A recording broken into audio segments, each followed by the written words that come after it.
네, 감사드립니다, 장로님.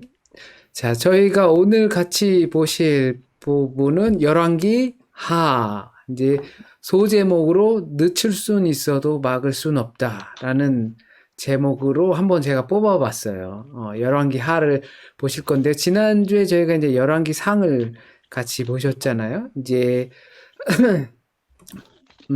솔로몬의 시대까지 해서 솔로몬이 죽고 나서 이제 열왕기 이제 소위 말해서 분열 왕국이 되어서 있다가 이제 열왕기 하로 넘어오게 되는 장면입니다. 열왕기 상의 마지막 부분은 이제 엘리야 선지자를 통해서 이제 아합 왕과 함께 맞서 싸우는 그런 장면들이 주를 이루었고요.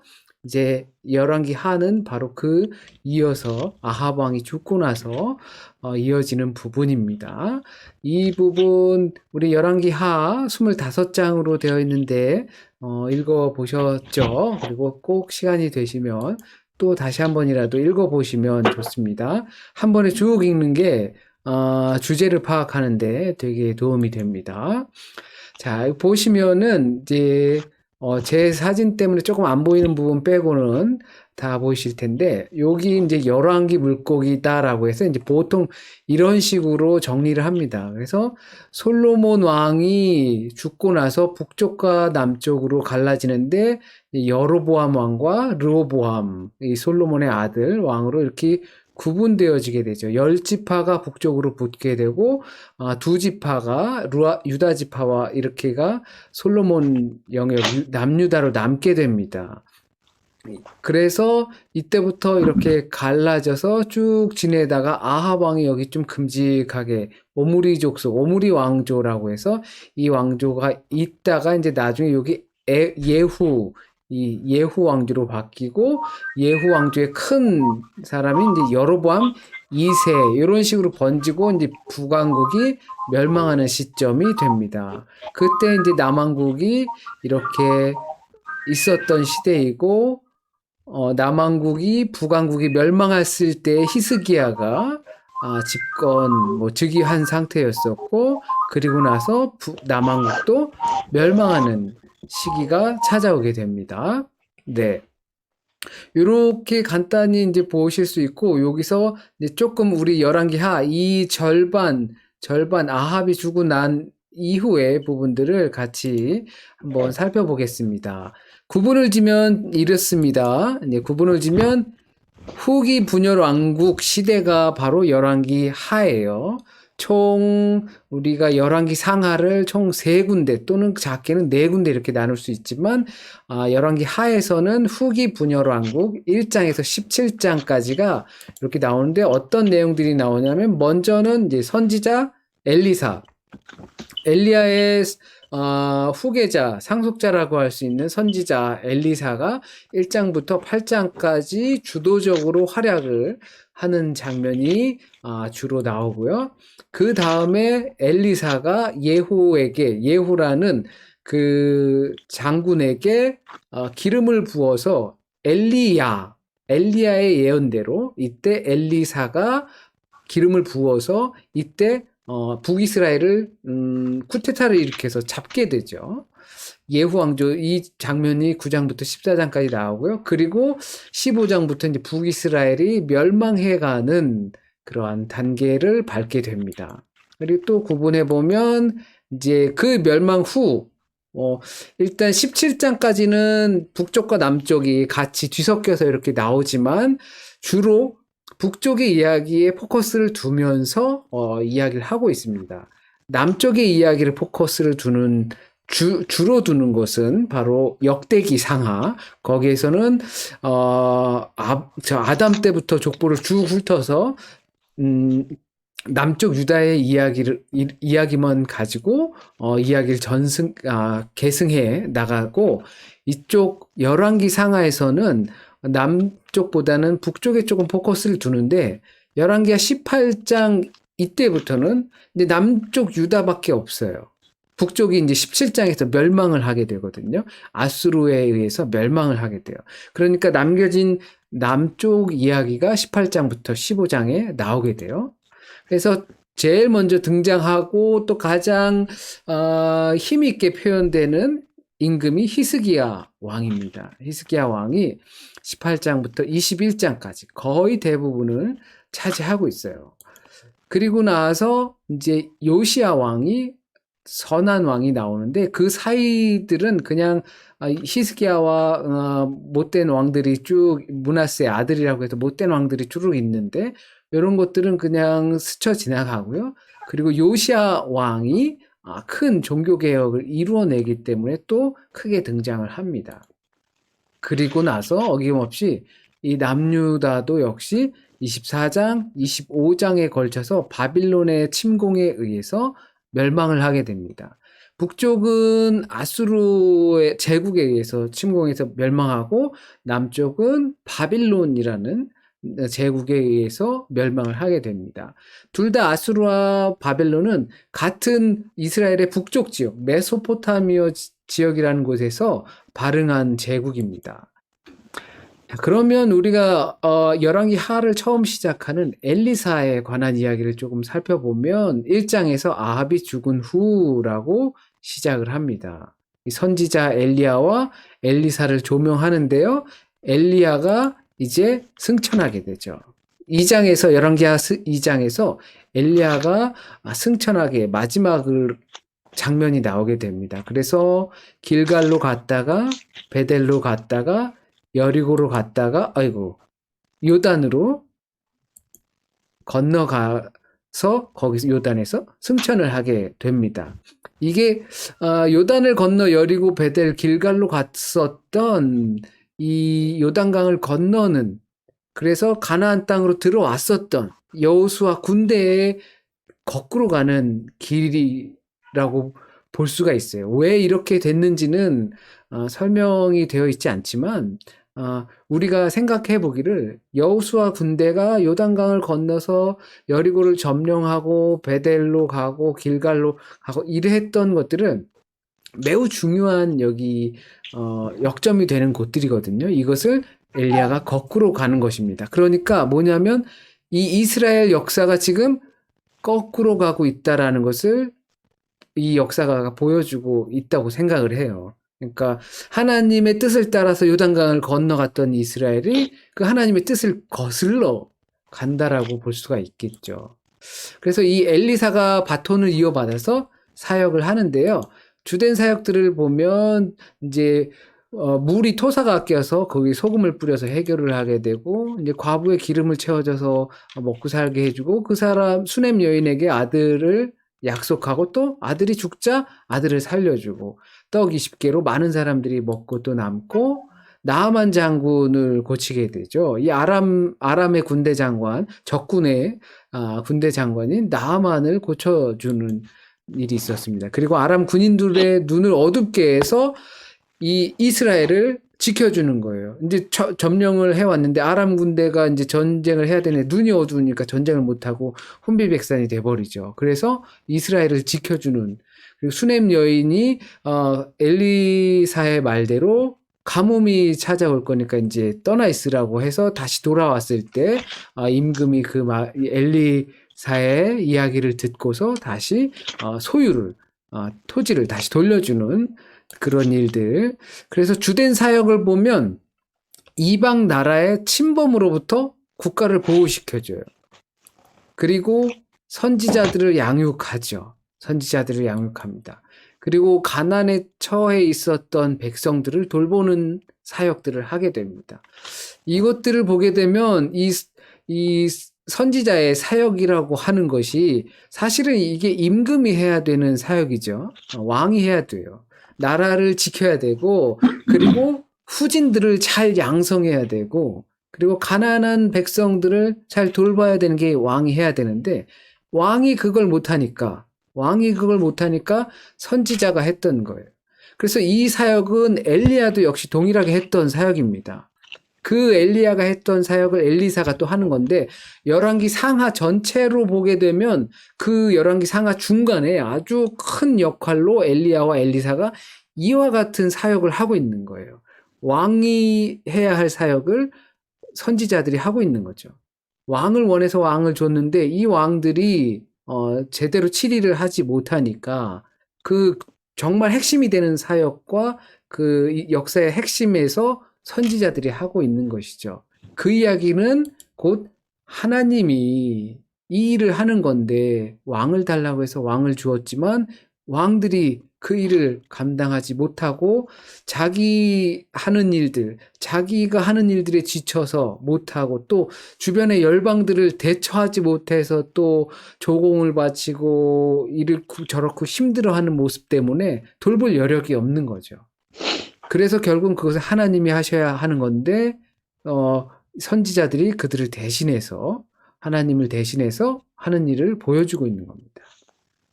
그래서 이 아합 왕이 죽고 나서 어지러운 이 북이스라엘 시대에 예후 왕조가 들어섭니다. 예후가 군대 장군이었는데 예후가 왕으로 쿠데타를 일으켜서 들어서게 됩니다. 엘리사가 한 선지 생도를 보내가지고 여호와 하나님께서 그러시는데 당신이 이제 왕이 될 거라고 합니다라니까 잠시 피신했다가 이 북이스라엘을 쿠데타로 잡게 되는 거죠. 그래서 하는 일이 8장에서 이제 아합의 아내였던 아주 그 악명 높은 왕후였던 이세벨의 딸 아달랴가 남쪽 유다의 왕비가 되었어요. 그러니까 남쪽에도 이 북이스라엘의 영향이 미쳤다는 거예요. 이세벨은 바알을 섬기는 그 북이스라엘에 바알을 들여와서 또 바알 선지자들을 들여오고 아세라 선지자들을 들여왔었던 그의 딸 아달랴가 남쪽에 왕비가 되어 있었다라는 것을 8장에서 기록을 하고 있어요. 그랬는데 엘리야가 예후에게 기름을 붓고 예후가 그 오므리 왕조 꼭 그 아합의 후손 오므리의 후손 아합 왕조 이 시대를 끝내버리게 됩니다. 그리고 아함이라고 잘못 나왔는데요. 아합의 가족을 이제 멸살하게 됩니다. 이세벨도 죽이고 그 수하에 있는 가족들을 다 멸살시키고 이 유다 왕 아하시아 곧 이 아달랴의 남편이죠. 이세벨의 뭐라 그러죠? 그러면 사위 사위까지도 유다 왕이에요. 그리고 그의 형제들이 이세벨을 방문하러 왔는데 그들까지 니네 누구냐? 그러니까 우리는 아시아의 형제입니다. 그래서 잠깐 데려가가지고 다 죽여버리는 그래서 이 이세벨과 관련된 이 아합의 가족들은 다 멸살시켜버리게 됩니다. 그리고 나서 이 레갑 가문이 있는데 이 이스라엘 땅에서 율법을 지키는 이 레갑 가문의 도움을 받아서 바알 숭배를 척결해 버리게 됩니다. 그리고 나서 이제 북이스라엘이 17장에서 멸망을 해요. 17장 한 장을 통 틀어서 멸망을 하고 이 왜 너희들이 멸망할 수밖에 없는지를 이야기해 주는데요. 첫 번째는 하나님 여호와 앞에 죄를 범하고 다른 신을 섬긴 거죠. 세우신 언약과 가르치신 말씀을 버리고 허무한 것을 따라갔기 때문에 그래요. 우상을 만들고 세우고 그 우상을 섬겼기 때문에 그리고 이방인들의 종교의 악습을 따른 것.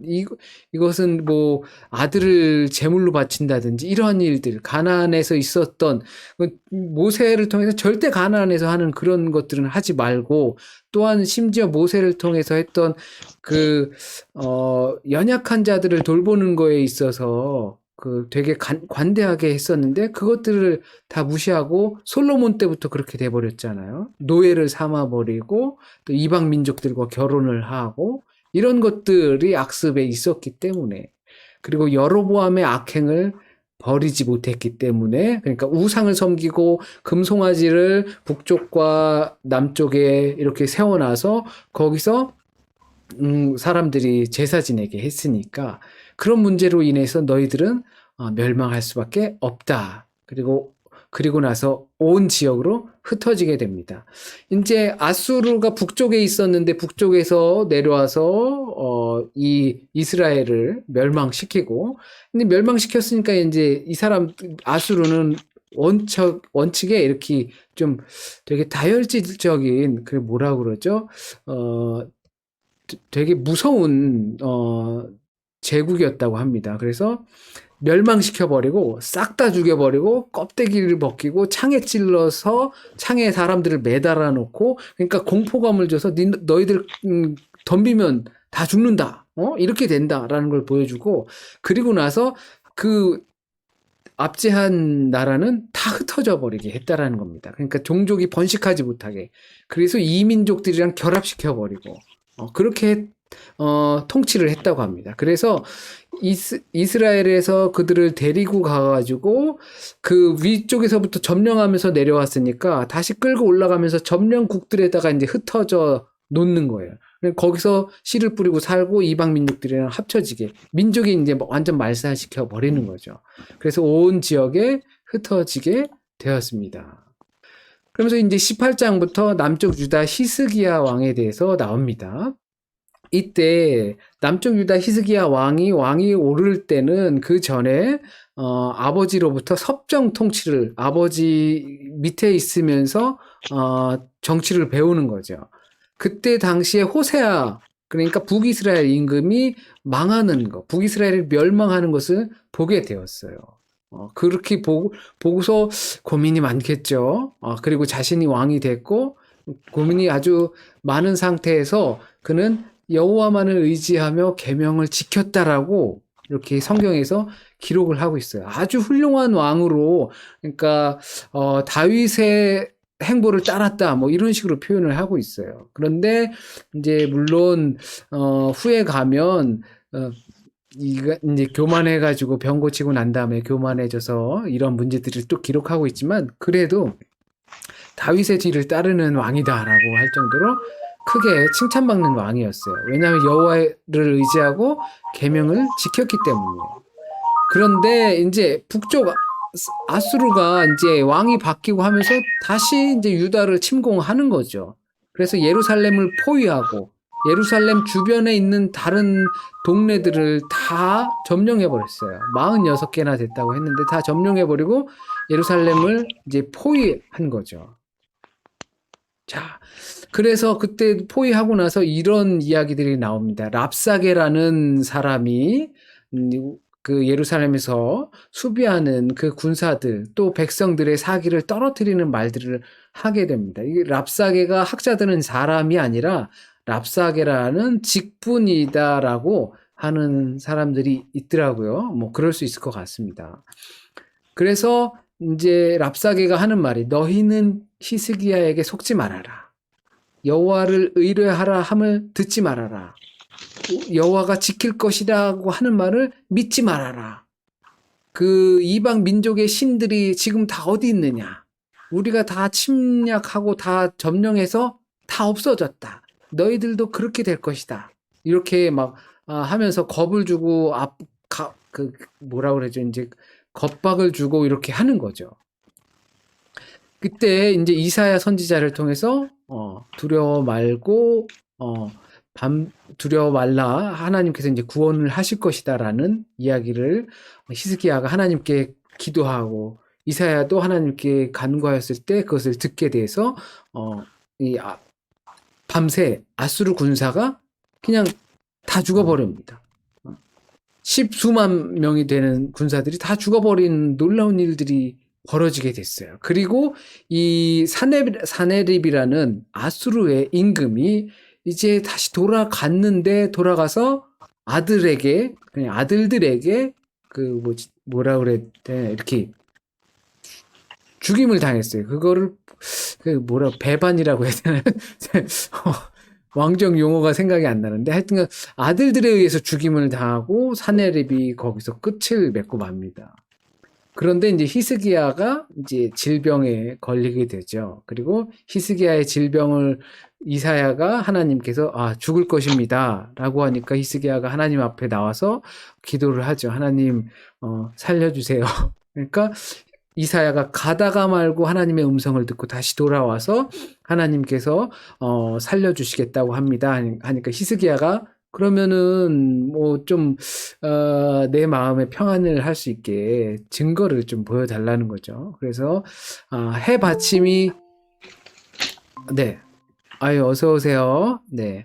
그래서 히스기야의 질병이 나을 때 그러면 히스기야가 부탁하기를 어떻게 하면 내가 그걸 믿을 수 있느냐? 이사야가 말하기를 해 받침이 15도 앞으로 가는 걸 원하십니까? 15도 뒤로 가기를 원하십니까? 라고 했을 때 앞으로 가는 거는 시간만 지나면 되는 거니까 쉬운 거니까 하지만 뒤로 가는 거를 보여달라 하니까 해 받침이 뒤로 가는 것 때문에 히스기야가 그것을 믿고 살았다라고 하죠. 근데 이제 히스기야가 여기서 실수한 것이 이제 어이구 히스기야가 저기 병에 걸렸다며 그러면서 이제 아수르 왕 사네립이 죽기 전이에요. 그래서 사람들을 이렇게 사신들을 보내니까 사네립이 아니네요. 그러니까 사신들을 보내니까 히스기야 왕이 이제 너무 신이 나가지고 국고를 다 보여주고 나서 이사야가 와서 무슨 일이십니까? 그러니까 내가 저기 다 보여줬어. 그랬더니 하나님께서 말씀하시기를 이 보여준 모든 것들을 바벨론에 다 가져가게 될 것입니다. 라고 말을 하게 되죠. 그러니까 히스기야가 참 말하기도 그런 것이 나에게 이렇게 좋은 것을 보여주셨는데 누리게 하셨고 하는데 뭐 어때 다음이야 뭐 괜찮겠지 뭐 이런 식으로 나와버리게 됐습니다. 자 그래서 히스기야 왕 때 어떻게 해서 여기 지금 보시는 이 황색 도장 같은 게 이제 사네립 아수르 왕 사네립의 이제 돌기둥이에요. 흙기둥 뭐 토비라고 하는데 여기에다가 이것이 이제 발견이 된 거죠. 고고학 통해서 발견이 됐는데 여기에 그 18장 열왕기하 18장에 나오는 그 내용들이 나와요. 사네립이 라기스라는 지역을 점령하고 그리고 이스라엘 왕 히스기야에게 랍스게를 보냈는데 그 사람들이 이제 네, 아이고. 네, 어서 오세요. 어떤 그러니까 열왕기하 18장에 나오는 기록들이 여기 쭉 적혀 있어요. 그래서 히스기야 왕이 사네립에게 조공을 바치기로 했던 거. 자기가 잘못했다라고 했던 거. 처음에는 히스기야가 처음부터 이게 아수르와 척을 둔 것이 아니라 이사야서를 통해서 보면 이사야의 말대로 하나님께서 아수르의 편에 서라고 하셨다라는 내용이 나옵니다. 그래서 아수르 편에 있다가 아수르가 기우니까 조공을 바치지 않았던 것 같아요. 그래서 이 사네립이 쳐들어온 거죠. 그러니까 히스기야가 18장에서도 나오지만 제가 조공을 바치겠습니다라고 하면서 조공 얼마를 바치는 그런 부분들이 나오고 그 다음에 이제 사네립과의 전투에서 그냥 그들이 다 죽어버리게 되는 일이 있었던 겁니다. 그리고 나서 이제 이 히스기야 시대 때 이건 모습인데요. 성내로 성외에 그러니까 우리 소위 말하는 히스기야의 계곡 터널 뭐 이런 게 있습니다. 그래서 성 바깥에서 있는 물을 그 샘물 근원을 파서 이 파란색 선을 따라서 성내로 들여오게 하는 그런 공사를 시작하게 됩니다. 히스기야 왕이 그런 그 터널을 파는 공사를 하는데 유튜브에서도 보시면은 이제 성지순례 뭐 이렇게 하면 이 터널을 파서 이제 나온 것이 있는데 여기서 제가 그 자료는 준비하지 못했는데 저기가 나옵니다. 그 중간에서 이들이 만나요. 이쪽에서 파고 여기서 파 가는데 중간 어디쯤에서 만나요. 그래서 거기서 이 우리의 상대방의 돌소리가 들린다 뭐 그런 비석이 거기 붙여져 있어요. 그러니까 그것을 고고학에서 발견한 비석은 뭐 따로 박물관에 있지만 거기에다가 사본을 박아놨더라고요. 그래서 이 사람들이 이것을 직접 이렇게 파가지고 물을 공급하고 이 밖에서 진을 치고 있는 이 아수르들은 물을 공급받지 못하게 하는 그런 상황을 했던 거죠. 자, 그리고 네. 남유다의 히스기야 왕이 죽고 나서 이제 므낫세가 아주 악정을 해요. 그래서 막 이 우상을 섬겨놓고 정말 난장판을 만들어 놓고서 한참이 지나서 남유다의 요시야 왕이 등장하게 됩니다. 이 남유다의 이 요시야 왕이 등장하는데 요때 8세 왕이 되고 그리고 나서 이제 성전을 수리하다가 율법 책을 발견하게 됩니다. 그때 이 책에 우리를 위하여 기록된 모든 것을 행하지 아니하였으므로 여호와께서 우리에게 내리신 진노가 크도다라고 요시야 임금이 그 율법 책을 읽고 옷을 찢으며 회개를 하게 된 모습, 그리고 종교 개혁을 강행하게 되는 것이죠. 우상을 철폐하고 잘못된 절기들을 다 없애고 바른 절기를 세우고 유월절을 지키게 되고 우리가 이제 이스라엘은 항상 유월절을 지켰을 것 같지만 그렇지 않았다라는 거예요. 유월절을 안 지켰다라는 거예요. 그래서 우리가 하나님의 이스라엘을 이제 이집트에서 구해 주신 그 하나님을 기념하지 않았기 때문에 우리에게 이런 일들이 생겼다. 하나님께서 우리에게 진노를 내리신 것이다라고 하면서 그러한 종교 개혁을 강행하고 백성들이 다 그 언약을 따르기로 했다라고 열왕기 하는 기록을 하고 있습니다. 그리고 우상을 철폐하고 정말 안타까운 것은 이 이집트 왕 바로 느고에 의해 무기또에서 전사를 하게 됩니다. 왜 그러냐 하면 아주 이제 그 요시야 임금도 아주 훌륭한 임금으로 표시가 되어 있어요. 훌륭한 임금으로 표시가 되어 있는데 그때 종교 개혁을 강행하고 이제 신앙을 다시 되찾고 정말 좋은 임금으로 인정받고 있는데 이집트가 밑에서 이렇게 치고 올라오는 거죠. 왜냐하면 아수르를 침공하기 위해서 아수르가 위에 있는 아수르가 조금 뭐라 그럴까요? 이제 주춤하니까 이때다 싶어서 이제 치는 거죠. 근데 그 유다 왕 요시야가 길을 터주질 않는 거예요. 길을 터주지 않으니까 거기서 전투를 벌이게 돼서 이 무깃도라는 곳에서 요시야 임금이 전사를 하게 됩니다. 그래서 요한계시록에 나오는 아마겟돈, 이 아마겟돈이라는 것이 이제 헬라어로 하면 무깃도라는 뜻이 돼요. 그래서 마지막 전투, 이 세상의 마지막 전투는 그와 같을 것이다라고 이야기를 하는 것이죠. 그리고 남유다도 역시 멸망을 하게 됩니다. 어김없이 남유다도 멸망을 하는데요.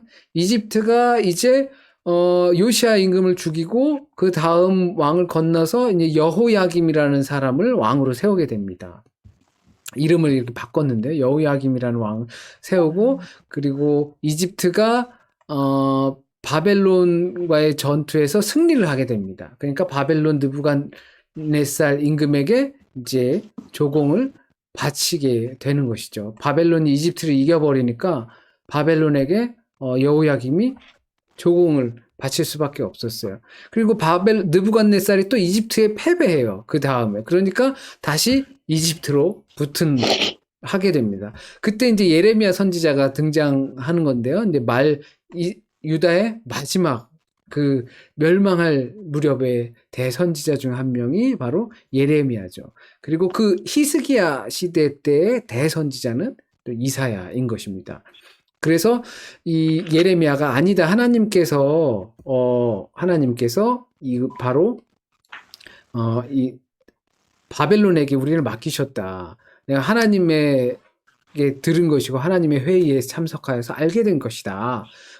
그렇게 하면서 반대를 하지만 이제 이스라엘은 아니죠. 아니다. 성전이 여기 있다. 성전이 여기 있는데 우리는 멸망하지 않는다. 라고 해서 이제 예레미야에 보면은 여호와의 성전이라 여호와의 성전이라 그렇게 하는 건 다 거짓말이라고, 하나님 거기 계시지 않는다라고 막 하는, 정말 그 애통하는 모습으로 예레미야 선지자가 그 말들을 하게 되죠. 그리고 나서 여호야김이 죽고 여호야긴이 왕이 돼서 이 바벨론 느부갓네살이 유다를 이제 공격하게 됩니다. 그리고 여호야긴과 성내에 있는 모든 보물과 인재들을 포로로 잡아가는 것이죠. 그때 이 히스기야 임금 때 말했었던 것, 그것처럼 그 보물들, 귀한 것들을 다 가지고 가버리게 되는 거예요. 그리고 나서 이제 시드기야가 왕으로 등장하게 됩니다. 그때 바벨론을 배반하거든요. 그래서 바벨론에 잡혀가서 그의 아들들이 죽는 모습을 보고 눈이 뽑힙니다. 마지막 본 모습이 눈이 뽑힌 거예요. 마지막 본 모습이 아들이 죽은 거죠. 얼마나 참담하고, 뭐 시드기야도 이제 처형을 당했죠. 근데 여기 느부갓네살에게 잡혀갔었던 여호야긴 왕이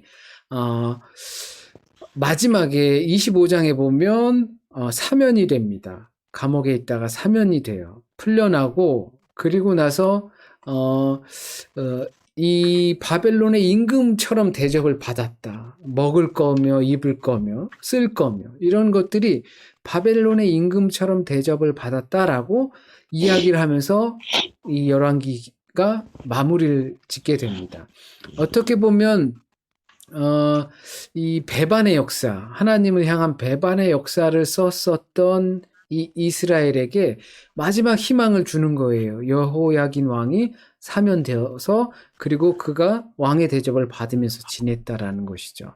그 기록을 남긴 것이 하나님께서 결국 그들을 징벌하셨지만, 그렇지만 70년 후에 다시 돌아온다라고 했었던 그 예레미야 선지자의 예언과, 그리고 다윗의 뿌리를 통해서 이 땅을 구하겠다라고 하는 그 이사야와 미가의 선지자의 그런 말들처럼, 메시아가 올 것이라는 그 말들처럼 희망을 주면서 끝을 맺게 됩니다. 한 줄 요약을 해보면 어떠실지 모르겠어요. 이 열왕기의 이야기를 들으면서 저는 이렇게 생각을 했습니다. 늦출 수는 있어도 막을 수는 없다라는 생각을 했습니다. 하나님을 떠나는 것들에 대해서는, 그거에 대해서는 분명히 하나님을, 그러니까 배신하는 것, 배반하는 것, 불신앙하는 것, 불순종하는 것, 그거에 대한 하나님의 징벌은 분명히 있는데, 그것을 늦출 수는 있으나 중간중간 하나님을 찾고 신앙으로 돌아오고 해서 늦출 수는 있지만, 불순종한 결과는 분명히 다가온다라는 생각을 했었습니다. 그리고 몇 안 되는 이 좋은 왕들, 히스기야라든지 요시아라든지 이 좋은 왕들을 통해서 보면 이 열왕기하 19장에서 보면 히스기야가 특별히 그렇게 간구하는 기도를 해요.